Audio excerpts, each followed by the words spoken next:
నోరు, పళ్ళు, నాలిక ఉబ్బిపోయి నాలిక పళ్ళ సందుల్లోంచి బయటకు వచ్చిందండి. ఈ పెదాలన్నీ చీలుకుపోయి ఇందులోంచి రక్తం, సీము ఇలా కారడం మొదలుపెట్టి నా ఒంటి మీద నైటీ ఒకటే ఉంటుందండి. రెండో కంపు. 3 నెలల పాటు నా బ్రష్ లేదు, స్నానం అయితే ఇంకా ఊసే లేదండి. నేను ఇలా చూస్తూ ఉంటుండగానే ఆకాశము తెరవబడి సువర్ణ రంగులో ఉన్న బలిష్టమైన దేవదూత అండి. బ్రష్ అయితే 3 నెలలు చేయలేదండి నేను. మా ఇంటికి ఎవరు వచ్చినా నేను తలుపు తీసేదాన్ని కాదు. ఎందుకంటే ఒకవేళ నేను చనిపోయినండి నా శవాన్ని ఇంట్లో అరగంట కూడా ఉంచరండి. కంపు, భయంకరమైన కంపు. నన్ను ఎవరో కిందకి తీసుకెళ్ళరండి. అమ్మ, నువ్వు హిబ్రూ బైబిల్ ఇలా పట్టుకుంటున్నావు కదా, కానీ ఇలా పట్టుకోరు. హిబ్రూ బైబిల్ ఇలా పట్టుకుంటారు. ఆలెఫ్, బేత్, గీమెల్, దాలెత్ అని ఆయన ఈ చెవిలో.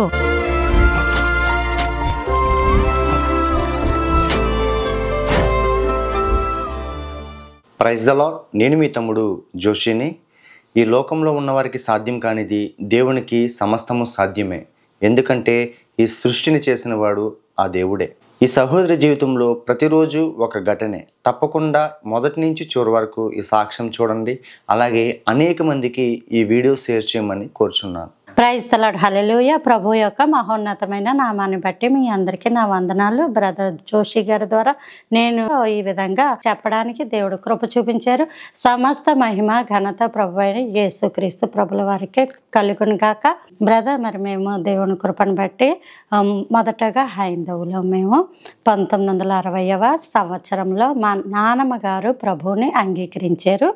ఆమెకి తలనొప్పి ఉండేది, తల తిప్పు ఉండేది. దానివల్ల అనేకమైన హాస్పిటల్కి వెళ్ళి పెరిగిన అస్సలు తగ్గకపోతాయి. కాకినాడ ప్రాంతంలో అక్కడ హాస్పిటల్ చూపించుకొని వాళ్ళ చుట్టాల ఇంటికి వెళితే వాళ్ళు చిత్రాడలో ప్రార్థనా మందిరం ఉంది, మీరు అక్కడికి వెళ్ళి ప్రార్థన చేయించుకోండి, మీకు దేవుడు స్వస్థపరుస్తాడు అని చెప్పి ఒక సువార్త అందించారు. అందుకని వాళ్ళు వెళ్ళి మా నాన్నమ్మ గారు వెళ్ళి అక్కడ ప్రార్థన చేయించుకోగా దేవుడు ముట్టి స్వస్థపరిచారండి. ఆ విధంగా ఆ రోజు నుంచి మా నాన్నమ్మ గారు ప్రభులో అడుగులు వేయడం, దేవుడిని గురించి ఇంకా లోతుగా తెలుసుకోవడం, ప్రార్థనలో 3 పిల్లల్ని పెంచడం జరిగిందండి. డాడీకి, మా అమ్మగారికి మేము 3 సంతానం అండి. అన్నయ్య, నేను, మా చెల్లి అండి. అయితే మేము ప్రభువులోనే పెరిగాము. చిన్నప్పటి నుంచి ప్రార్థన, భక్తి, ఆరాధన మందిరంలోనే మేము పెరిగాం. మేము బాగా చదువుకుంటూ మా నాన్నగారే మమ్మల్ని దగ్గరుండి చదివించుకున్నారండి. అయితే ఒకానొక వయస్సుకు వచ్చేసరికి 17వ సంవత్సరంలోకి వచ్చేసరికి నేను డిగ్రీలోని జాయిన్ అవుతున్నప్పుడు నేను చిన్నప్పటి నుంచి కూడా ఎవరితోటి నేను మాట్లాడని వ్యక్తి అండి. నాకు మాట్లాడాలంటే చాలా భయము, కంగారు. కాళ్ళల్లోంచి చెమటల్లా వచ్చేస్తాయి, చేతుల్లోంచి చెమటల్లా వచ్చేస్తాయి. కంగారు వచ్చేసి ఆ కంగారు వల్ల మాట తడబడిపోతుందండి. మా ఇంటికి ఎవరు వచ్చినా నేను తలుపు తీసేదాన్ని కాదు. ఎందుకంటే తలుపు తీస్తే అమ్మ ఉన్నారా, నాన్న ఉన్నారా అని ఏమన్నా ప్రశ్న అడుగుతారు. అడిగితే నేను చెప్పలేను. అందుకని నేను ఇంట్లోకి వెళ్ళిపోయేదాన్ని. చదువుకుంటాను, ఎగ్జామ్స్ బాగా రాస్తాను, అంతవరకే. ఫ్రెండ్స్ కూడా తక్కువే. రోడ్డు మీద ఎక్కువ చప్పుడు వినబడినా, సౌండ్ వినబడినా సరే నాకు చాలా భయంగా ఉంటుందండి. క్రిస్మస్కి కూడా ఎప్పుడూ నేను కంఠస్థ వాక్యం అప్పచెప్పలేదండి. నేను ఎప్పుడు సింగిల్గా నించొని పాట కూడా పాడలేదు. నేను ఒంటరిగా ఏమీ చేయలేను. నా చాలా భయం పెరికి అటువంటి మనస్సు అంటే నాది.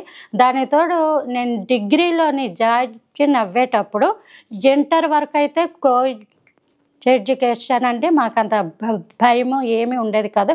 ఎప్పుడైతే ఆడపిల్లలు ఉన్న ఈ కాలేజీలోని జాయిన్ అయ్యానో అక్కడ ఆడపిల్లలు గోడ మీద కూర్చొని నేను ఫస్ట్ అదేనండి క్లాసుకి వెళ్ళడం. నేను సైకిల్ తొక్కుకుంటూ వెళ్ళి సైకిల్ అక్కడ పెట్టేసి నేను ఇలా వెళ్ళిపోతుంటే నన్ను రమ్మని పిలిచి, ఇలా చిటికలు వేసి రమ్మని పిలిచి ర్యాష్గా నీ పేరేంటి అని ఇలా స్పీడ్గా అడిగేసరికి నాకు చాలా భయం వేసి కాళ్ళల్లో చెమటలు వచ్చేసి చేతుల్లోంచి చెమట కారిపోయి, నాకు ఇంకోటి ఏంటంటే ఎవరినన్నా చూసి నేను భయపడితే ఒక చీకటిలా అయిపోతుందండి. కంటికి వాళ్ళు కనబడరు. ఆ చీకటిలోకి వాళ్ళు అలా వెళ్ళిపోతారండి, కనబడరు. ఒకరోజు ఏమైందంటే నేను మా ఇంటికి వెళ్ళిపోయాను, మా ఇంట్లో ఉన్నాను. సడన్గా ఒక నల్లటి ఆకారం, అంతెత్తున్న ఆకారం నాకు కనబడింది. అది స్త్రీ ఆకారం. ఆ స్త్రీ ఆకారం నాకు కనబడి నా గొంతు పట్టుకొని నొక్కేసేటట్టు నాకు కనబడిందండి. ఇది నిజం. నేను అనుభవించాను ఆ స్పర్శ. ఎప్పుడైతే ఆ స్పర్శ నేను అనుభవించానో నాకు కాలు చేస్తే కాలు రాలేదండి, చెయ్యి తెస్తే చెయ్యి రాలేదండి.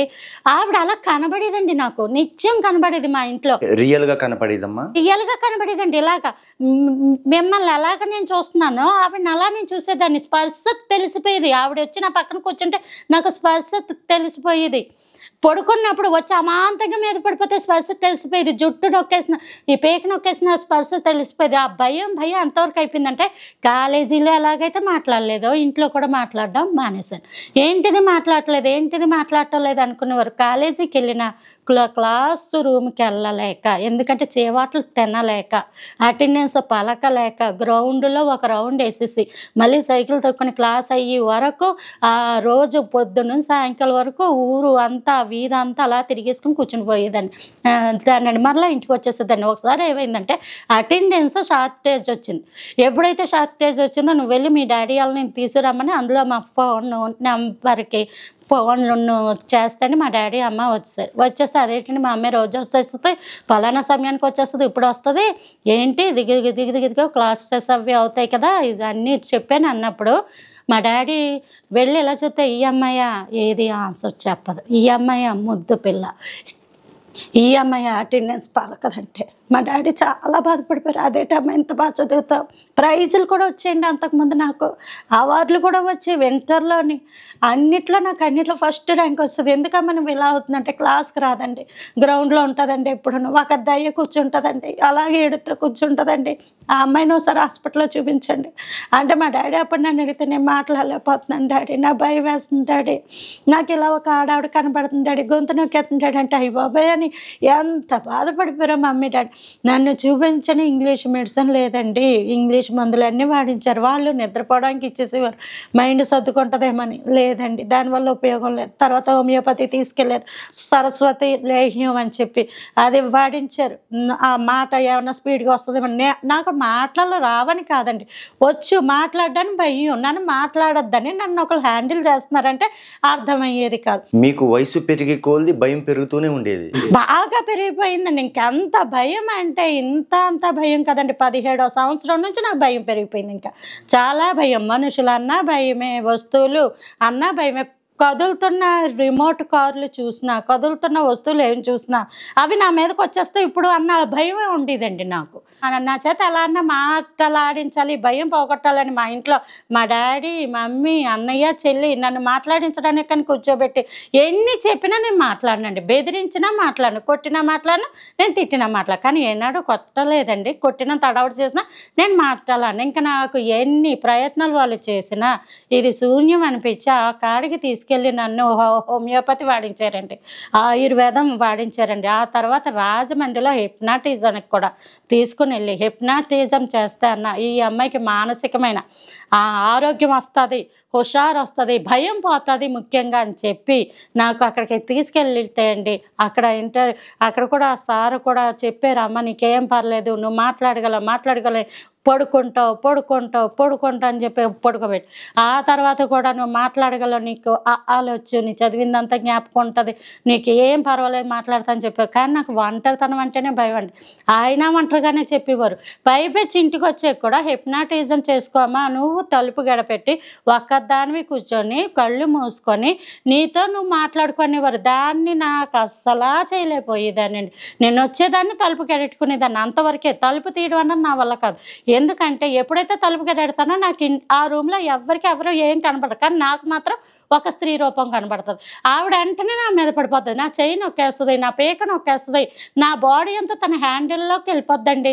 ఇంకా నా వల్ల కాదు. ఇంకా నేను ఆ హైప్నాటిజం కూడా నేను చేయలేకండి. ఇంకా నేను కన్నీరు కార్చి, ప్రభువా నువ్వు గొప్ప దేవుడు కదా, నా సహాయం చేయి ప్రభువా, నాకు సహాయం చేయి, నన్ను నిడిపించి. నా బాధ ఎవరికి అర్థం అవ్వలేదండి, ఎవరికీ అర్థం అవ్వలేదు. ఎందుకు ఇలా అయిపోతుంది అని తప్ప కనీసం ఆహారం తింటున్నప్పుడు కూడా ఏమన్నా అయిపోతాయి ఆహారం, అది కావాలని అడగడం కూడా చేత అవ్విది కదండి.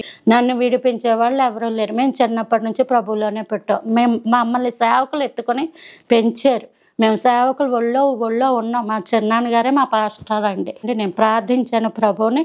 అయితే దేవుని కృపలో ఒకసారి మా ఇంటి ముందుకి మ్యాగజైన్ వచ్చి పడిందండి. ఆ మ్యాగజైన్ ఏంటంటే దహించగ్ని థామస్ గారిదండి. అందులో ఏముందంటే అపవిత్రాత్మ నుంచి విడుదల అని ఒక ఆవిడది టెస్టిమనీ అందులో ఉందండి. అది చూసినప్పుడు నాలో విశ్వాసం పెరిగి దేవుడు ఖచ్చితంగా స్వస్థపరుస్తాడు, నాలాంటి వాళ్ళు నేనే కదా అనేక మంది ఉన్నారు, ప్రార్థన చేద్దామని ఉపవాసాలు ఉండి కనిపెట్టుకుని ప్రార్థించగా ఒకసారి థామస్ గారి చేత ప్రార్థన చేయించుకున్నామండి. ఆయన కోటాలయ్యే అప్పుడు అక్కడికి వెళ్ళాము. ఆయన నా నాలుక మీద చేయి పెట్టి ప్రార్థించారండి. మొట్టమొదట నాకు సేవా ప్రవచనం చెప్పింది ఆయనే అండి. ఆయన అప్పుడు చెప్పారు, అమ్మ నువ్వు మాట్లాడకపోవడమేంటి, నువ్వు బైబిల్ గ్రంథం పట్టుకొని తలకి ఇలాగా స్కార్ఫ్ కట్టుకొని అనేక వేల మందిలో దేవుని గురించి ప్రకటిస్తున్నావు, నువ్వు మాట్లాడకపోవడం కాదు, ఇది దురాత్మ, అపవిత్రాత్మ నీ నాలుకను పట్టుకుంది, నేను ప్రార్థన చేస్తానని ఆయన ప్రార్థన చేయగా దేవుడు నన్ను స్వస్థపరిచాడండి. నా నాలుక మీద ఆయన తన చేతి బొట్టన వేలు పెట్టి ప్రార్థన చేయగా నాలుకను పట్టుకున్న దయ్యం విడిచి వెళ్ళిపోయిందండి. ఆ రోజు నుంచి నేను స్పష్టంగా మాట్లాడడం మొదలుపెట్టానండి. ఏ అమ్మాయిలైతే నన్ను చూసి హేళన చేసి నువ్వు మాట్లాడలేవని అనేవారో నేను కాలేజీకి వెళ్ళి వాళ్ళ పక్కనే కూర్చున్నానండి. వాళ్ళతోటే మాట్లాడేదాన్ని. ప్రశ్న అడిగినప్పుడు సార్ నాకు ఈ క్వశ్చన్ వచ్చు అని నేను మాట్లాడేదానండి. సార్లు అడిగేవారు అదేటం ఎన్నాళ్ళు ఇలా ఉండేదాన్ని కదా. ఇప్పుడు ఏంటంటే నా దేవుడు గొప్పవాడండి, నా దేవుడు నన్ను ముట్టి నన్ను స్వస్థపరిచాడండి, నా నాలుకని మరలా ముట్టి ఆయన నాకు మాట ఇచ్చారండి, నేను ఈరోజు మాట్లాడగలుగుతున్నానని ఆ రోజు నుంచి కూడా దేవుని గురించి అనేక మందికి చెప్పడానికి దేవుడు కృప అనుగ్రహించారండి. దేవుని కృప అంటే దేవుడు అలా నాకు నోరు తెరిచాక దేవుని దగ్గర నేను ఒక మంచి వడంబడిక చేసుకున్నానండి. ప్రభువా నువ్వు నాకు నోరు ఇస్తే ఆ నోరు నేను నీ కొరకు వాడబడతాను, నీ గురించి చెప్తాను, ఇంకా నీ సేవ చేస్తానయ్యా, ఈ సాక్ష్యం నేను ఇలా జీవిస్తానండి. దేవునితో మాట్లాడాను. ప్రభు నాలో ఈ భయం అంతా నువ్వు తీసేస్తావు కాబట్టి ఇంకా నీ గురించి అనేక మందికి చెప్తానని దేవునితో మాట్లాడడం మొదలుపెట్టానండి. ప్రార్థనలో ఉండేదాన్ని. అంతవరకు అండి నా గురించి నేను ప్రార్థించుకునేదాన్ని. ఫస్ట్ క్లాసు రావాలి, మంచి మార్కులు రావాలి, సిఏ అయిపోవాలి, ఐసిడబ్ల్యూఏ అయిపోవాలి, ధనం బాగా సంపాదించాలి, లైఫ్లో బాగా సెటిల్ అవ్వాలి, వీటి గురించి ప్రార్థించేదాన్ని అండి. నా ప్రార్థన అలవాటు ఎలా ఎప్పుడైతే దేవుడు నన్ను ముట్టి స్వస్థపరిచాడో అప్పటి నుంచి నా ప్రార్థన మారిపోయిందండి. నేను నీ కోసం వాడపడతానయ్యా, నీ కోసం నా నోరు ప్రకటిస్తానయ్యా, నాకు నీ పరలోకాన్ని చూపించయ్యా, నాకు నీ గురించి తెలియచేయి, నువ్వు మాట్లాడు ప్రభా, నీ గురించి నాతో మాట్లాడు ప్రభా అని చెప్పి నా ఆత్మీయ జీవితం గురించి ప్రార్థించడం ప్రారంభం అయిందండి. ఎప్పుడైతే నా ఆత్మీయ ఈ జీవితంలో ప్రార్థించడం ప్రారంభమైందండి, దేవుడు నన్ను పరలోకాన్ని తీసుకెళ్ళి ఆయన దర్శనాలు చూపించారండి, క్లియర్గా చూపించారండి. అంతవరకు నాకు తెలియదండి అసలు దర్శనము అన్నది ఉంటుందని నాకు తెలియదండి. ఎందుకంటే నేను చెప్పాను కదండి, బైబిల్ అయితే చదివాం కానీ మాకేం అర్థం అవ్వలేదు. లోకంలో మా గురించి మేము ప్రార్థన చేసుకోవాలి, మాకేమన్నా కావాలంటే ప్రార్థించవచ్చు, అంతవరకే. కానీ దేవుడు మనస్సు, దేవుని హృదయం, సేవ, ఆయన చిత్తము తెలుసుకోవాలి, ఆయనకి ఇష్టంగా మనం బ్రతకాలి, ఆయన కోసం బ్రతకాలన్న అంశాలన్నీ దేవుడు నాకు నేర్పించాడండి. అప్పుడు దేవుణ్ణి అడిగినప్పుడు ఒకానొక రోజున ఇలా చూస్తూ ఉండగానే దయ్యాలు ఎలా కనబడ్డాయి అంటే దేవుడు ఈసారి కృపావరం అనుగ్రహించారు. చూస్తుండగా దేవుడు కనబడడం మొదలుపెట్టాడండి. చూస్తుండగా దేవదూతలు కనబడడం మొదలు పెట్టారండి. ఎప్పుడూనండి నేను ఇలా చూస్తూ ఉంటుండగానే ఆకాశము తెరవబడి సువర్ణ రంగులో ఉన్న బలిష్టమైన దేవదూత అండి. అంతకుముందు అంతా ఇలాగ కింద నుంచి అండి నేలలోంచి నల్లాకారం వచ్చాడు, నా కాళ్ళు పట్టేసుకోవడం, చేతులు పట్టేసుకోవడం, పేక నొక్కడం ఎలా ఉండేయండి. ఈసారి ఎలా ఉండేదంటే ఆకాశం తెరవబడి బలిష్టమైన దేవదూత వచ్చి ఆ దేవదూత అలా రావడం నా చెయ్య పట్టుకునేవాడండి. ఇక్కడ పట్టుకునేవాడండి దేవుడు.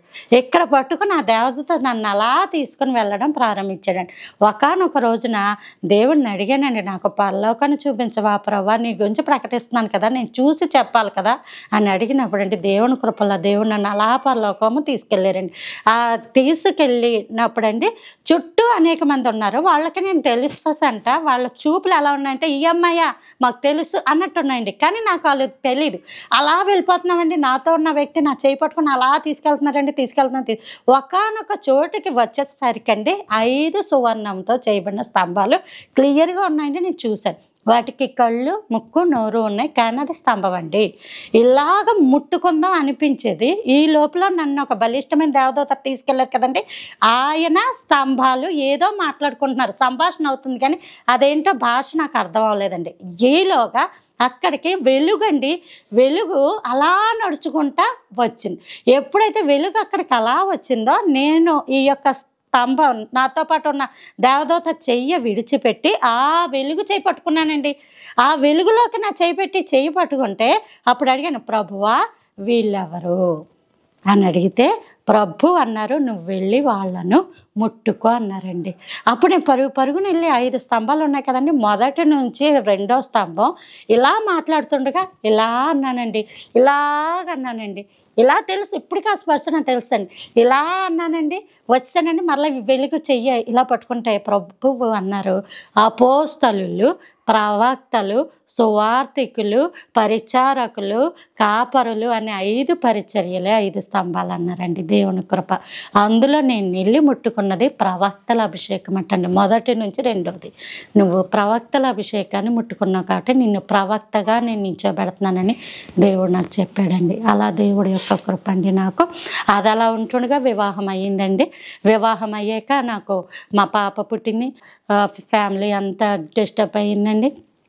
అప్పుడు కూడా దేవుడిచ్చిన వాగ్దానం ఏంటంటే, నీవు నా పని చేయి, నేను నీ పని చేస్తాను, నీ జీవితాన్ని నేను చాకబెడతాను అన్నాడండి. అప్పుడు కూడా నేను సైకిల్ ఎక్కి, పంజాబీ డ్రెస్ వేసుకొని, సైకిల్ ఎక్కి, హ్యాండ్ బ్యాగ్ వేసుకొని, అందులో బైబిల్ పెట్టుకుని సువార్త ప్రకటించడానికి ప్రభువారు కృప చూపించారండి.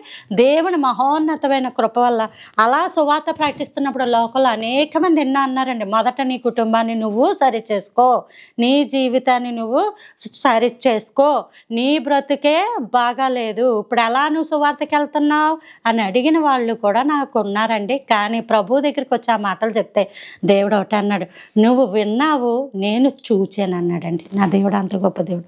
నేనైతే విన్నాను, ప్రభాలు ఎలా అంటున్నారయ్యా అంటే, నువ్వైతే విన్నావు, నేనైతే చూచాను అన్నాడండి నా దేవుడు అండి. అప్పుడు నాకు ఒక వాగ్దానం ఇచ్చాడండి, నేను నీకు కుమారుని ఇస్తానని చెప్పాడండి. అప్పటికి నాకు భర్త లేడండి. కనీసం మా అమ్మాయికి కన్న తండ్రి తెలియదండి, కన్న తండ్రి అంటూ ఉన్నాడని తెలీదండి. అలాంటి పరిస్థితుల్లో దేవుడు అలాగా నిలబెట్టుకున్నాడండి. 5 సంవత్సరాల తర్వాత దేవుడు మరలా నా కుటుంబాన్ని కట్టాడండి. దేవుడు నా గర్భాన్ని తెరిచి మళ్ళా నాకు కుమారుని ఇచ్చాడండి. కుమారుడికి అభిషేకాన్ని నువ్వు పేరు పెట్టాలని, కుమారుడు లేనప్పుడు, నాకు కుటుంబమే లేనప్పుడు నా దేవుడు చెప్పగా ఇచ్చిన కుమారుడు అండి తను. ఆ కుమారుడికి అభిషేకాన్ని పేరు పెట్టానండి. తర్వాత మరలా నేను, మా కుటుంబం అంతా కట్టబడింది, దేవుని కృపలో ఉన్నామండి. అయితే ఆ తర్వాత ఏమైందంటే, ఈ చేతబడి అన్నది ఉంటుందని నాకు అప్పటి వరకు తెలియదండి. అసలు దయ్యాలు ఉంటాయని తెలియదండి. దయ్యాలు ఉంటాయి అన్న అనుభవంలోంచే నేను ప్రభువు యొక్క సేవకురావడం, నా నోరు నా దేవునికి అప్పగించుకోవడం ఇవన్నీ అయ్యాయండి. ఇప్పుడు ఏమైందంటే, ఎప్పుడైతే ప్రభు యొక్క పరిచర్యలో ఉన్నామో ఈ చేతబడి జరిగిందండి. చేతబడి ఉన్నదన్న విషయం కూడా నాకు తెలియదండి అసలు ఆ మాటలు.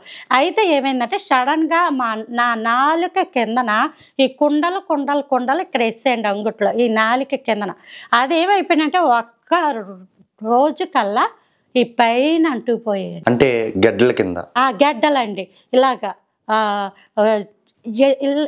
చిదిపేవనుకోండి నీరు వస్తుందండి. చిదిపితే నీరు వస్తుంది. ఈ నాలిక పైకి ఎత్తడానికి అవకాశం ఉండదండి. అవి కిందన ఏమన్నా పెట్టుకొని దాని మీద పెట్టామనుకోండి, ఈ నాలిక ఎంత ఇన్కన్వీనియన్స్గా ఉంటుందండి. అలాగే ఉండేది. అది ఒక్క రోజు కల్లా ఈ పైన అంటుకుపోయిందండి. అంటుకుపోతే అప్పుడు కాకినాడలో భవానీ డెంటల్ క్లినిక్ అని ఉందండి. మాకేమన్నా వస్తే ఇలాగ నోటికి సంబంధించింది అంటే పన్ను ఏమన్నా ఇబ్బంది పెట్టినా, ఇలాంటివి ఏమన్నా చేసినప్పుడు అక్కడికి వెళ్ళేవాళ్ళు. సో ఇదేమన్నా అటువంటిదేమో అని అక్కడికి వెళ్ళి చూపించుకుంటే ఆయన, లేదమ్మా నేను స్ప్రే రాస్తానని స్ప్రే రాసండి. స్ప్రే కొట్టి ఏదో ఆయింట్మెంట్ కూడా రాసి అది రోజు అప్లై చేసుకోండి, ఏముండదు అని చెప్పి యాంటీబయాటిక్ ఇచ్చేసి పంపించారు. కానీ అవి తగ్గలేదండి. అలాగే ఈ దవడ అంతా తెల్లగా వచ్చేసిందండి. ఈ దవడ అంతా తెల్లగా వచ్చింది. తెల్లారు లెగిసేటప్పటికి ఈ నోరు ఓపెన్ అవ్వట్లేదండి. ఇలా అట్ట కట్టేసినట్టు అలా ఉండిపోయిందండి. ఉండిపోయేసరికి ఇంక ఇలా కాదని చెప్పి మళ్ళీ ఇంకొక హాస్పిటల్ అండి, మా కాకినాడలోనే సాయి సుధా శ్రావణి అనే హాస్పిటల్స్ ఉన్నాయి. ఇంకా అక్కడికి వెళ్ళి అక్కడ చూపించుకుంటే వాళ్ళు ఏమన్నారంటే మొత్తం క్రీమ్ అంతా రాసుకోమ్మా, ఈసారి 4 కిందే కాదు ఇది రాసుకో, పడగడుపున కూడా నీళ్లు పుక్కిలించిస్తాము అవి తాగాలి అని చెప్పారండి. నువ్వు మొట్టమొదటి అల్లం వెల్లుల్లి పేస్ట్ పడ్డాయి నువ్వు తినకు, ఈ చికెన్ తినకు, ఈ చేప తినకు, మటన్ తినకు, సీ ఫుడ్ ఏమి కూడా నువ్వు తినకమ్మా అని పచ్చివంతా చెప్పారండి. ఆ సర్లే అని చెప్పి అవన్నీ చేసుకొని అవి బాడీలోగా ఏమైపోయిందంటే గొంతుకులోంచి మింగుడు పడేది కాదండి, ఇవి ఇలా స్ప్రెడ్ అయిపోయి గొంతు దాకా వెళ్ళిపోయింది. అప్పుడేమన్నారంటే ఇంకా బ్రష్ నువ్వు చేయకమ్మా, మేము ఇలాగ ట్రీట్మెంట్ కొంచెం ఏదో ఇస్తామో అది నోట్లో వేసుకొని పుక్కులించేసుకొని ఇంకా నువ్వు బ్రష్ చేయకూడదని చెప్పారండి. మళ్ళీ వంకాయ గోంగూర ఇలా ఉంటాయి కదండి పచ్చు అవన్నీ తినకన్నారండి, బెండకాయ వద్దన్నారండి, తోటకూర వద్దన్నారండి, ఆకుకూరలు వద్దన్నారండి. ఇంక ఇలా ఇక్కడికి వచ్చారు. ఇంకా నేను యాపిల్ జాంకాయ ఇలాంటివి తినడం అంటే ఇంకా అసాధ్యం అండి. ఇంకెక్కడికి వచ్చానంటే ఇటు అరటిపండు, ఇటు బొబ్బాసకాయ, ఇటు కాయగూర, అది ఉప్పు కారాలు తక్కువ వేసుకుని తింటాం అక్కడికి వచ్చామండి. ఇంకా ఆకృష్టి ఇంకా అక్కడి నుంచి ఏమైపోయిందంటే ఏది మింగుడు పడకపోతే ఇంకా మిక్సీలో అన్నం వేసుకొని మజ్జిగ వేసుకొని ఎక్కువ నీళ్ళు వేసుకొని ఆడేసుకొని దాన్ని వడగట్టేసుకొని అది గ్లాస్తో తాగడమండి. అక్కడికి వచ్చేసిందండి. ఇంకా అలాగలాగే ఇంకా అది కూడా మింగుడు పట్టలేదండి. ఇంక ఇంగ్లీష్ వైద్యంలో మందు అవ్వటం లేదని హోమియోపతి ఆయుర్వేదం అందులోకి వెళ్ళామండి. వెళితే ఆయన ఈ లోపల ఉండిపోయింది కదమ్మా ఈ ఇన్ఫెక్షన్ అంతా, నీకు అది వచ్చేవాళ్ళు బయటికి ఇదంతా ఉండిపోయింది నీకు, కాబట్టి అది బయటికి రావడానికి నీకు కొన్ని ఇస్తాను, అవి ఏం చేస్తా అంటే పెదవి మెల్లగా తెలిసి అక్కడక్కడ పెట్టేసుకో, 4 కింద కూడా పెట్టేసుకో, నీకు అందులోంచి వచ్చేస్తుంది ఇన్ఫెక్షన్. పొద్దున్న 5 పెట్టుకుంటే నీకు 8 వచ్చేస్తుంది ఇన్ఫెక్షన్ అంతా అన్నారండి. అలాగే అనుకున్నాను. తీరా చూస్తే 5 పెట్టి 8 ఏమైపోయిందంటే నోరు పళ్ళు నాలిక ఉబ్బిపోయి నాలిక పళ్ళ సందులోంచి బయటకు వచ్చిందండి.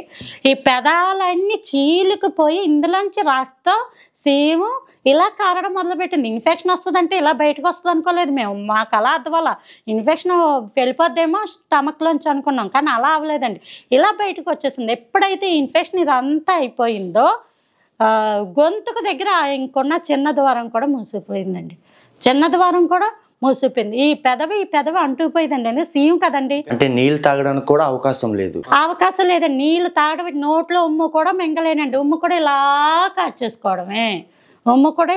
కాచేసుకోవడమే, అస్సలు నీళ్ళు కూడా మింగలేనండి. బ్రష్ అయితే 3 నెలలు చేయలేదండి, నేను బ్రష్ అయితే 3 నెలలు చెయ్యలేదండి. నీరసం, భయంకరమైన నీరసం, నిత్యం పడుకుని పోతూ ఉండేదాన్ని, నీరసం, ఓపిక లేదు అసలు. ఇలాంటి సందర్భాల్లో బలానికన్నా ఒక్క మాత్ర వేసుకోవాలమ్మా, బలానికన్నా ఇంజక్షన్ చేయించుకోవాలని చెప్పి ఆ బలం నన్ను లెగిసి కూర్చోబెట్టడానికి ఆ బలానికి ఇంజక్షన్లు చేస్తే అవేమైపోయాయంటే పైల్స్ రూపంలో వచ్చేసాయండి. ఆల్రెడీ హోమియోపతి, ఆల్రెడీ ఆయుర్వేదం, ఆల్రెడీ నేను చాలా మందులు వాడేశాను, దానికి తగ్గ ఫుడ్ అంటూ వెళ్ళలేక ఒంట్లో వేడెక్కువైపోయి ఈ పైల్స్ ఒకదాని తర్వాత ఇలా పైల్స్ వేస్తాను, కూర్చోడానికి అసలు అవకాశం లేదండి. రెండోది అలాంటప్పుడు తుమ్ము వచ్చింది అనుకోండి అని చెప్తుంటాం కదండి, ఇవన్నీ చీరిపోయి రక్తం అలా చుట్టూ పడిపోయిందండి, మరలా మాట పడిపోయిందండి, నాలుకెళ్ళి పలసందుల్లో ఇరుక్కుపోయిందండి. ఓ పుస్తకం పెట్టి అప్పుడు కూడా నేను చదువుతున్నప్పుడు కూడా నన్ను హేళన చేసినప్పుడు నేనేమన్నా అత్యవసరం మాట్లాడాల్సి వస్తే ఓ పుస్తకం ఓ పేపరు పెన్ను పెట్టుకొని మా చెల్లికి ఇదిగో నాకు ఇది కావాలని చెప్పి రాసి ఇచ్చి మా చెల్లి చేత మాట్లాడించేదాన్ని. అలాంటి పరిస్థితి మళ్ళీ ఇప్పుడు వచ్చేసిందండి. మరలా ఓ పుస్తకం, మళ్ళీ ఓ పెన్ను, ఓకే ఇది అది పెట్టడం అండి. ఇదిగో నాకు 2 పిల్లలు, మా పాప కాకినాడలోనే వేసేసామండి దాన్ని. మా బాబుని మా పాపని మా అమ్మగారు మా డాడీ చూసుకున్నారండి. వాళ్ళు ఎలా ఉండేవారు, నా రూమ్లో కంటే ఎవ్వరూ వచ్చే సాహసం చేయరు, ఎందుకంటే నా ఒంటి మీద నైటీ ఒకటే ఉంటుందండి. రెండోది కంపు, 3 నెలల పాటు నా బ్రష్ లేదు, స్నానం అయితే ఇంకా ఊసే లేదండి, నన్ను ఎవరు ఇలా ముట్టుకోలేరు, నేను నెలలేను, నా పైల్స్, నాకు ఓపిక లేదు, నాకు నీరసం, నోరు తెరిచే ఉంచాలంటారు, నోరు తెరిచి ఉంచితే ఇంక ఇది ఇలా కాచుకోవడమే, నేను కూర్చోలేను, నేను నించోనే ఉంటాను. రాత్రులు కూడా అలా నిలబడి గోడకు జారబడి అలా గడిపేసిన దినాలు ఉన్నాయండి నాకు జీవితంలో. ఇది చేతబడని నాకు అర్థమయ్యేది కాదు. పడుకుంటే అలాగే దయ్యాల కళ్ళు ఆ ముందు నుంచి వస్తానే కదండి ఉండేవి, ఇవి కూడా అలాగే వచ్చి కానీ నేను దానికి అప్పుడైతే భయం ఉండేది, ఇప్పుడైతే భయం ఉండేది కాదు. కానీ ఒకటే ప్రార్థన, ప్రభువా నువ్వు నోరిచ్చావు ఆ నోరు నేను నీకని ఉపయోగిస్తాను అనుకున్నాను. నీ సేవలోనే ఉన్నాను, నీతో పాటే ఉన్నాను, నాకెందుకు ఇలా జరిగింది, నాకు న్యాయం చేయి. నీ సేవ చేస్తూ చేస్తున్నా ప్రాణం వెళ్ళిపోవాలి కానీ ఆవిడంట ఇలాగ రోగం పాలైపోయింది, ఇలాంటి సాక్ష్యం నీ చిత్తం ప్రభు, నన్నైతే లేపు, నువ్వు ఒక్కసారి లేపితే నేను నీ గురించి వాడబడతానని ఎక్కడో మనసులో ప్రార్థన మాత్రం నేను చేసుకుంటూ ఉండేదాన్నండి. మరలా సేమ్ సిచ్యువేషన్, మళ్ళీ ఉదయం అలాగ ఒకసారి, సాయంకాలం అలా ఒకసారి. ఇంక ఈ సెలైన్లు, ఈ మందులు, ఇవి ఎక్కించుకోవడంలో నేను చచ్చిపోతానని గ్యారంటీ వచ్చేసి నాకు. ఒకవేళ నేను చనిపోయినండి, నా శవాన్ని ఇంట్లో అరగంట కూడా ఉంచరండి.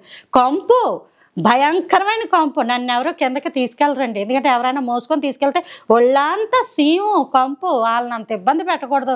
నేనే కిందకి వెళ్ళిపోయి కొంతసేపు కూర్చొని వద్దాము, ఈ లోపల పోతే నా ప్రాణం అక్కడన్నా పోతుంది కదా రోడ్డు మీద అన్న ఆలోచనలు ఉండేదాన్ని.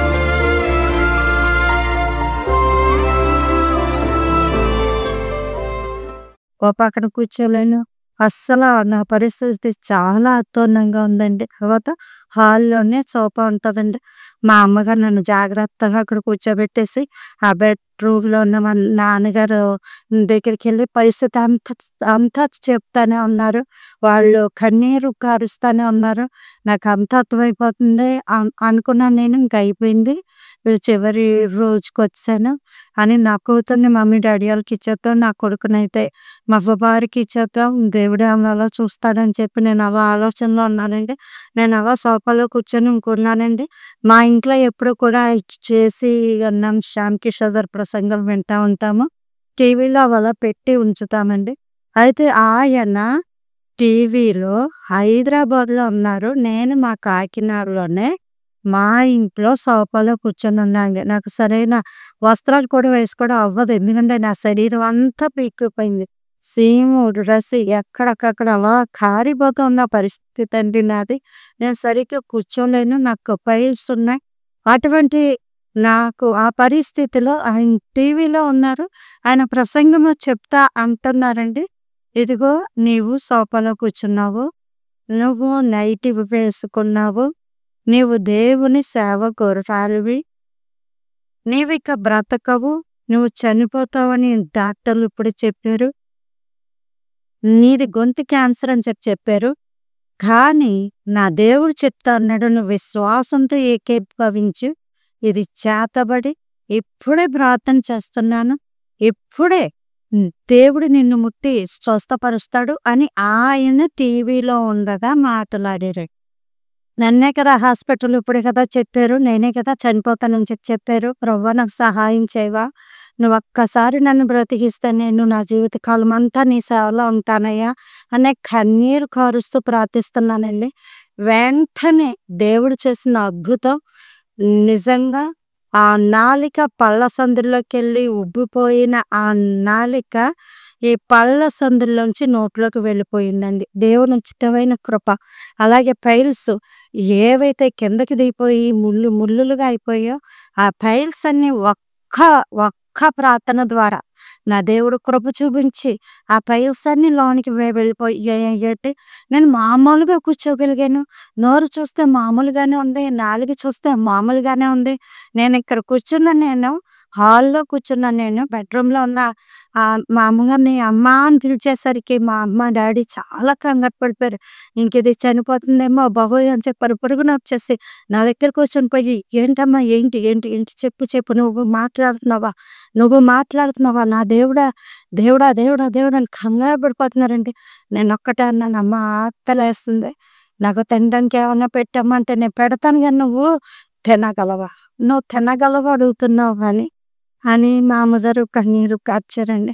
అప్పుడు అమ్మ నాకు ఆకలేస్తుంది అన్న పెట్టేది గబగబా ఫ్రిడ్జ్లో రుప్పు ఉన్న ఇడ్లీ రుప్పు ఆ పిండి సరిగ్గా పిండి తీసుకొచ్చి తట్టేసి ప్లేట్లో పెట్టి అది గబగబా తెచ్చి నాకు ఇచ్చి అలా చూస్తూ ఉన్నారు. అడుగుతుంది పాపం, ఇది ఎలా తినగలదు, నాలుగు ఉబ్బిపోయింది, పళ్ళ సొమ్మిలోకి వెళ్ళి విరుక్కుపోయింది, ఇది ఎలా తినగలదు అని అలా చూస్తూ ఉన్నారండి. నేను చిన్న అట్టు మొక్క ఇంతేలాగా విరిపి అలా నాలుక మీద పెట్టుకున్నానండి. దేవుని మహోన్నతమైన కృప చప్పగా ఉందనిపించి, అమ్మ అందులో పచ్చడి ఏమని అడిగాను. ప్రభు యొక్క మహోన్నతమైన కృపండి. అలా మొదలుపెట్టి మరలా తింటూ నా దేవుడు ఇచ్చాడంటే, దేవుడు నన్ను ముట్టాడండి. నా నాలుకను ముట్టాడు. నా దగ్గర అన్ని రిపోర్ట్స్ ఉన్నాయి. నేనేదో మభ్యపెట్టడానికో, ఏదో చెప్పడానికి కాదు. ఇది నా జీవిత సాక్ష్యం. అనేక చోట్ల నేను చెప్పుకున్నాను కూడా. నా దేవుడు నన్ను ముట్టి గొంతు క్యాన్సర్ నుంచి ముట్టాడంటే, ఇది గొంతు క్యాన్సర్ అని ఎవరు చూసినా చెప్పేసేవారండి. ఈ పెదాలు ఇవన్నీ చిట్లిపోయి ఇంతెంత ఉబ్బిపోయి ఇలా సీము రసి ఇలా కారుతానే ఉండేదండి. నేనున్న రూమ్‌లోకి ఎవ్వరు వచ్చేవారు కాదు. దేవుడు నన్ను అలా ముట్టి స్వస్థపరిచారండి. కాలక్రమేణా మెల్లగా ఒకటి అలా తినడం దేవుడు నాకు ఇచ్చాడండి. దేవుని కృపలో నేను ఈ రోజుకి అన్నీ తింటున్నానండి. ఆ దేవుడిచ్చే మహా గొప్ప కృప. అలాగే మరి దేవుని కృపలో తర్వాత కాలంలో ప్రభువా అని అడిగినప్పుడు దేవుడు అన్నాడు, నీవు అనేక ప్రసంగాలు నేను నీకు ఇవ్వకపోతా ఉన్నాను. నేను నిన్ను సేవలో వాడుకోబోతా ఉన్నాను అని చెప్పారండి. ప్రభా మరి నేను ఎక్కడ చెప్పాలి ఆ ప్రసంగాలు? ఎవరికి చెప్పాలి అని అడిగినప్పుడు కాంతి టీవీ అని చూపించారండి. కాంతి టీవీలో వాళ్ళు ప్రతి వారం నా ప్రసంగాలు వేసేవారండి. వారానికి 2 సార్లు అలా నా ప్రసంగాలు వేసేవారు. ప్రభు యొక్క కృప అండి. అలాగా నా ప్రసంగాలు కాంతి టీవీలో ఒక విజయవాడలో ఉన్న సిస్టర్ గారు చూసారండి. ఆమె చూసి వాళ్ళ ఇంట్లో భయంకరమైన శ్రమ, ఇబ్బంది ఉందండి. మరి ఆ శ్రమను బట్టి వాళ్ళు కాల్ చేశారండి. కాల్ చేసినప్పుడు దేవుని కృప ప్రార్థించేమో దేవుని మహోన్నతమైన కృప అండి. దేవుడు అద్భుతం చేశాడు. ఎప్పుడైతే దేవుడు అద్భుతం చేశాడో ఆ అద్భుతము ద్వారా వాళ్ళు ఏమన్నారంటే, అమ్మగారు మా వారు ఇశ్రాయేలు దేశంలో ఉంటారు. అక్కడ పనికి వెళ్ళారు. మీకు ఇశ్రాయేలు దేశం నుంచి ఏమైనా తెప్పిస్తామో మీకేం కావాలమ్మా అని అడిగారండి. అడిగితే నేను వెంటనే అన్నాను, నేను నా దేవుడిని అడిగి నేను చెప్తానండి. అమ్మ నాకేం కావాలో నా దేవుడు చెప్తాడండి అని నేను అన్నాను. అన్నప్పుడు నేను ప్రార్థించానండి ఆ రోజు రాత్రి నేను స్పష్టంగా ఒక స్వరాన్ని విన్నానండి. ఈ చెవిలోనే హీబ్రూ బైబుల్ తెప్పించుకో అని నా దేవుడు నాతో స్పష్టంగా చెప్పారండి. ఎప్పుడైతే ఆ మాట చెప్పారో తర్వాత రోజు నేను ఆవిడతోటి అన్నానండి, అమ్మగారు నాకు హీబ్రూ బైబుల్ పంపించండి, మీకు ఏమన్నా వీలైతే అని నేను చెప్పానండి. అయితే వాళ్ళు అడిగారండి, మీకు హీబ్రూ వచ్చా అండి అని అడిగారు. నాకు రాదమ్మా, నేను చూడలేదు కూడా అని అంటే, అమ్మ అదెందుకు మీకు, ముసుగులు, ద్రాక్షారసం, రొట్టె, ప్రార్థన నూనె, ఒలీవ వల్ల నూనె, ఎరుకో, యోద్ధాను నది నీళ్ళు అలాంటివన్నీ పంపిస్తానమ్మా అన్నారు. నాకు అవి కాదండి, నాకు హీబ్రూ బైబిల్ పంపించండి, ఇంకా దేవుని కృప అంటే. అలాగేనమ్మా అంటే ఆయన ఇంటిలో పనిచేసే వాళ్ళ ఇంటిలో ఉన్న హీబ్రూ బైబిల్ చూసి ఆయన షాప్‌కెళ్ళి అలాంటి హీబ్రూ బైబిల్ కొని నాకు తీసుకొచ్చారండి. ఆళ్ళు ఇజ్రాయేల్ దేశంలో ఉన్నారు. ఈమెది విజయవాడలో ఉంటారావిడ. ఆయన అక్కడి నుంచి ఇజ్రాయేలు దేశం నుంచి విజయవాడకి పంపించారు. ఆ విజయవాడ నుంచి మా ఇంటికి కొరియర్ ద్వారా వచ్చిందండి. ఒక ఆవిడ వెళ్ళి తీసుకొచ్చారు. ఎప్పుడైతే ఆవిడెళ్ళి తీసుకొచ్చారో ఆ హీబ్రూ బైబిల్ నా చేతుల్లోకి వచ్చిందండి. అయితే హీబ్రూ బైబిల్ అన్నది ఈ విధంగా ఉంటదండి. దేవుని మహా గొప్ప కృప. హీబ్రూ బైబిల్ అన్నది ఈ విధంగా ఉంటదండి. ఎప్పుడైతే ఈ బైబిల్ నా దగ్గరకు వచ్చిందో నేను మామూలుగాలాగే తెలుగు బైబిల్ లాగే ఇలాగే పట్టుకున్నానండి హీబ్రూ బైబిల్ కూడా. అయితే ఇది ఎలా తీయాలి, ఎలా చదవాలి నాకేమీ తెలీదండి.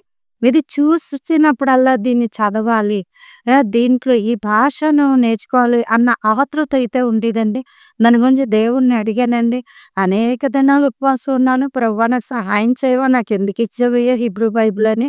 అయితే ఇలా ప్రార్థించగా ప్రభు ఉచితమైన కృపను బట్టి, దేవుని ఉచితమైన కృపను బట్టి ఒక్కరోజు రాత్రి 12 దాటాక మా ఇంటిలోనికి తెల్లటి వస్త్రాలు వేసుకొని అంత పొడుగున్న ఒక వ్యక్తి, వయసు 30 నుంచి 35 సంవత్సరాల లోపే ఉంటాయండి.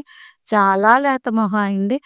ఆయన ఉండి ఆయన అలాగా నిలువుటంగా వేసుకొని మా ఇంటిలోనికి అలా వచ్చేసారండి అర్ధరాత్రి 12 దాటాక.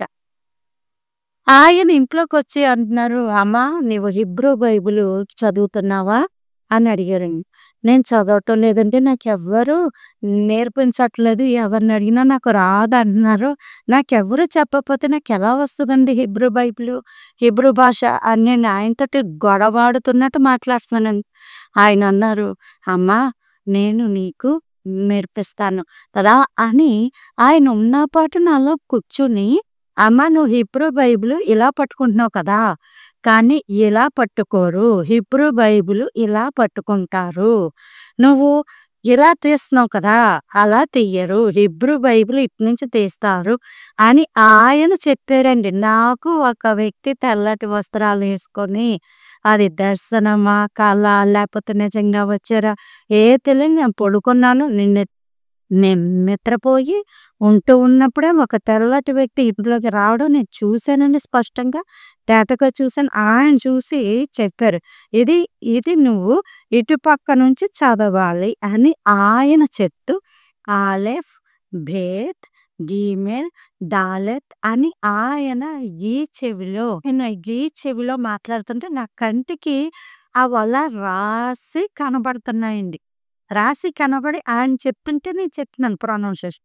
అలా రాసి కనబడినప్పుడు దేవుని కృప మరి ఎప్పుడు తెల్లారింది ఏంటి ఏమీ తెలీదు గానీ, ఆ రాత్రి అయిపోయిందండి. మరి తెల్లారేసరికి మరి ప్రభు కృప మా వారు అంటున్నారండి, "నువ్వు రాత్రి 12కి లైట్ కూడా వేసుకోకుండా కూర్చొని ఈ హీబ్రూ బైబిల్ చదివేస్తున్నావమ్మా నాకు తెలుసా" అన్నప్పుడు, అవునా అని అనుకుంటున్నానండి. ఇంక పిల్లలు స్కూల్‌కెళ్ళిపోయారు. ఎక్కడికెళ్ళిపోయాక తలుపులు గడియెట్టుకొని దేవుని సన్నిధిలో మోకరించి "ప్రభా" అని అడిగినప్పుడు నా దేవుడు నాతోటి అన్నాడండి, "నేనే రాత్రి నీ దగ్గరకొచ్చాను. నేనే నిన్ను దర్శించాను. నేనే నీకు హీబ్రూ భాష నేర్పించాను. ఒక పుస్తకం పెట్టుకొని ఇవన్నీ రాయి" అని చెప్పారండి. ప్రభు ఉచితమైన కృప మరొక్కసారి చెప్తున్నాను. ఇది హీబ్రూ బైబిల్ అండి. నేను ఇస్రాయేల్ దేశం వెళ్ళలేదు. నేను ఫ్లైట్ ఇప్పటికొచ్చి ఎక్కలేదు. నాకు పాస్‌పోర్ట్ ఉంది. మరెందుకో మరి ఇప్పటికొచ్చి నేనైతే వెళ్ళలేదు. నాకు ఇస్రాయేల్ దేశం వాళ్ళెవరు కూడా తెలీదండి. ఇది హీబ్రూ బైబిల్ అండి. అయితే ఈ బైబిలు చదవడానికి దేవుడు నాకు కృప చూపించాడు. నాకు బైబిల్ మాత్రమే వచ్చు. హీబ్రూ బైబిల్ మాత్రమే చదవగలను. తప్ప నాకు హీబ్రూ భాష అంతా రాదండి. బైబిల్ మాత్రమే వచ్చు. బైబిల్ ఒక్కటే చదువుకోవడం వచ్చు. నా దగ్గర తెలుగు బైబిల్ ఉంది. గ్రీకు ఉందండి నా దగ్గర. అలాగే ఇంగ్లీషు ఉంది. హిందీ కూడా ఉందండి. అయితే హీబ్రూ బైబిల్ కూడా ఉంది. అయితే నేను హీబ్రూ భాషలో ఇది చదువుకున్నప్పుడు నాకు చదువుతున్నాను గానీ అర్థం అవ్వట్ల. ఇది చదవగలుగుతున్నాను. ప్రొనౌన్సియేషన్ అయితే వచ్చింది. అయితే అర్థం అవ్వట్లేదండి. "ప్రభువా నాకు అర్థం అవ్వట్లేదు. ఇక్కడ ఏం రాసుందో దీని అర్థం ఏంటో నాకెలా ప్రభువా" అని మరలా ప్రభు సన్నిధిలో ఆయన కాళ్ళు పట్టుకొని బ్రతిమిలాడినప్పుడు ఒకరోజు రాత్రి నిద్రపోతున్నప్పుడు ఒక స్వరము ఈ చెవిలో వినబడిందండి. అదేంటంటే హీబ్రూ, గ్రీకు ఇంటర్‌లీనియర్ అని ఒక స్వరమండి. "ప్రభు ఇదెక్కడుంటది? ఇదెక్కడుంటదని" నేను అడుగుతానండి. ప్లే స్టోర్ అన్నారు. ఎప్పుడైతే అలా అన్నారో నేను సెల్ ఫోను అది ఓపెన్ చేసి అందులో ప్లే స్టోర్‌లోకెళ్ళి హీబ్రూ, గ్రీకు ఇంటర్‌లీనియర్ అన్న యాప్ కొడితే నిజంగా అది ఉందండి. నాకెంత అద్భుతం అనిపించిందో. నా దేవుడు అంత గొప్ప దేవుడో నిజంగా అదుంది. అప్పుడు అందులో అయితే ఈ పదాలు రాసి దాని యొక్క అర్థము ఇంగ్లీష్‌లో ఉందండి. ఆ ఇంగ్లీష్‌లో అది నేను తెలుగులోకి తర్జుమా చేసుకొని ఇది చదువుతా ఉన్నప్పుడు నిజంగా హీబ్రూ బైబిల్ చాలా గొప్పదండి. అందులో ఉన్న ఆహ్, అందులో రాసిన విధానం గాని, అది గాని వేరు. చాలా తెలుగు బైబిల్‌కి, హీబ్రూ బైబిల్‌కి కూడా వ్యత్యాసం ఉందండి. వ్యత్యాసం ఉంది. ఉదాహరణకి ఆదియందు దేవుడు భూమి ఆకాశములను సృజించెను అని ఉంది కదండీ! కానీ హీబ్రూలో ఆకాశమును, భూమిని అని ఉందండి. నేను హీబ్రూ భాషలో చదివిన మొట్టమొదటి వచనం ఆదికాండము 1 అధ్యాయం 3వ వచనం. వయామర్ ఎలోహిం యెహీ ఓర్ వయెహి ఓర్. మరియు చెప్పెను దేవుడు కమ్మని వెలుగు కలిగెను వెలుగు అని అర్థం వస్తదండి. అలా ఉందండి హీబ్రూ. ఎందుకంటే ఇది ఎడమ చేతి వైపు నుంచి, కుడి చేతి వైపు నుంచి ఎడమకి రాస్తామండి. కుడి చేతి వైపు నుంచి ఎడమకి రాస్తాం. అలాగే ఇస్రాయేలీలు చేసే ఆ ప్రార్థన అది ద్వితీయోపదేశకాండం 6వ అధ్యాయం 4 అండి.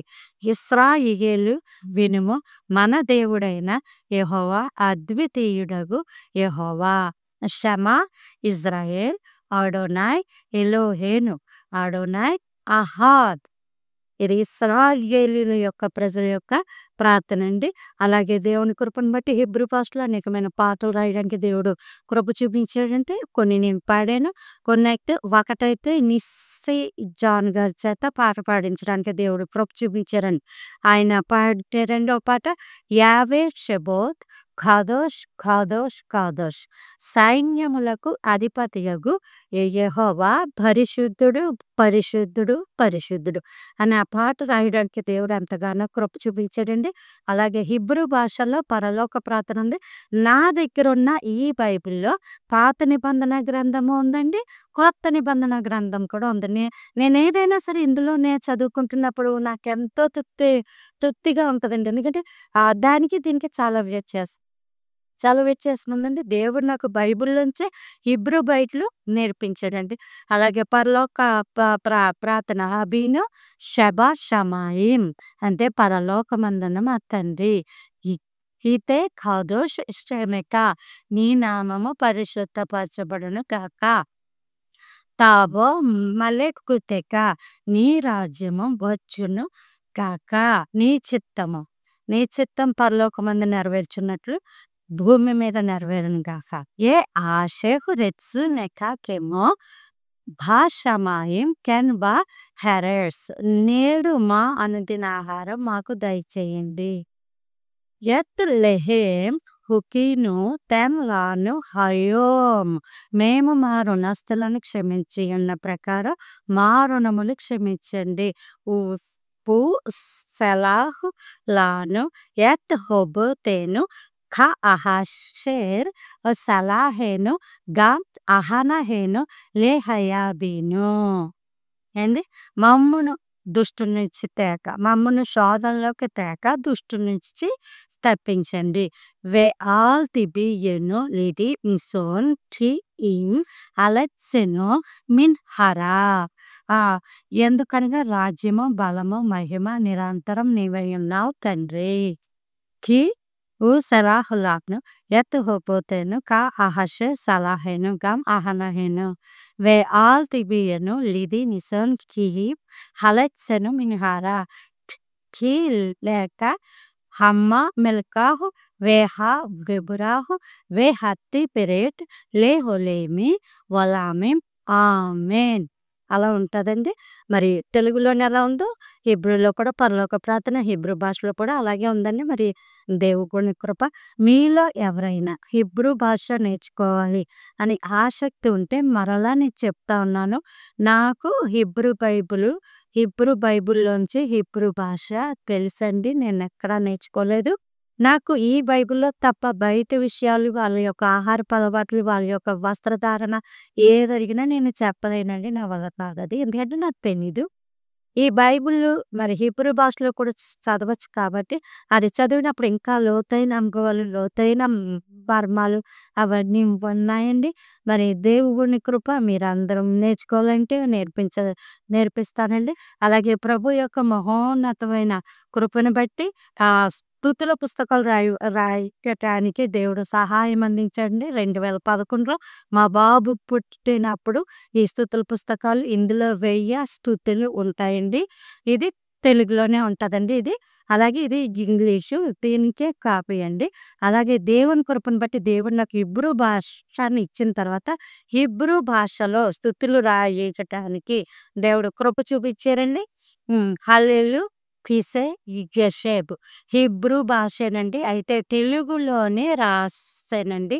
ఇకులోహే అబోతెకేం పితరుల దేవ లేక తెగిల్లాహు నీకే స్తోత్రం అని రెఫరెన్స్‌తో సహా ఉంటదండి. సేమ్ అదే ఇంగ్లీష్‌లో కూడా రాయటానికి ప్రభువారు కృప చూపించారండి.